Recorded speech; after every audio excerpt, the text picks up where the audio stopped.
Hey guys, I'm going to demonstrate a way of thinking about Module C, representation and text, that can be applied to any of its electives. I'm going to do this by modelling prescribed text, The Art of Travel by Alain de Botton, and a related text, On the Road by Jack Kerouac, around a statement from the Elective 2 People and Landscapes rubric.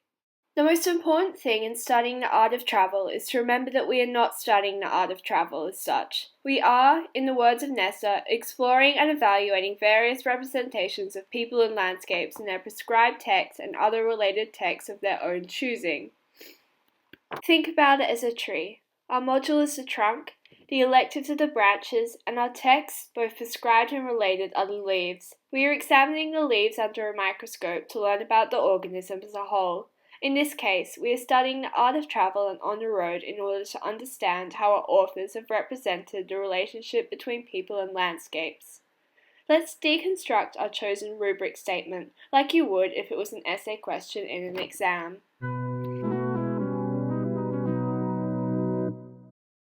How do our texts relate to this statement and the module as a whole?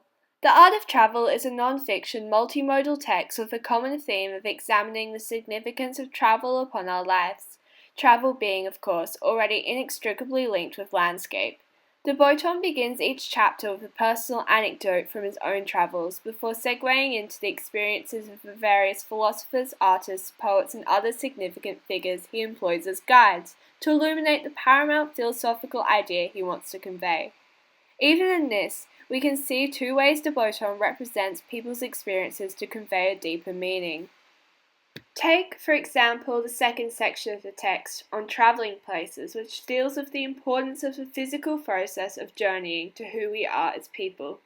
He begins the chapter with a retelling of his own experience of a liminal space in a roadside service station, before moving into his guides Charles Baudelaire and Edward Hopper, then neatly tying the strands together to finish with the thought that it is not necessarily at home that we best encounter our true selves. His use of personal anecdotes, as well as the first-person plural, allows his audience to make an emotional connection to the idea he is presenting, thus increasing its significance for them and their lives. Now here are the three most important things to remember when choosing an ORT. 1. Does it fit your module and elective? 2. How does it work with your prescribed text? And 3. Are you genuinely interested in it? Let's take On the Road by Jack Kerouac, which is a cornerstone 1957 autobiographical novel of the Beat generation in America, detailing their philosophy of living in the moment. This already gives it enormous significance for society, as per our question, as well as corresponding with de Botton's final message of noticing what we've already seen. Characters in this novel are driven by a constant urge to travel and wander over a constantly changing landscape to no particular destination, but rather to what Sal terms the promise of every cobbled alley so great. Kerouac frequently uses run-on sentences to convey his almost childlike sense of wonderment and anticipation at the possibilities of the world around him.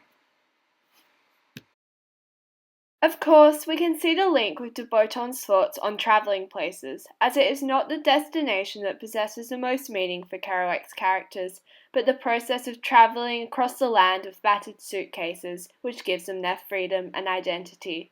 As Kerouac terms it, the road is life.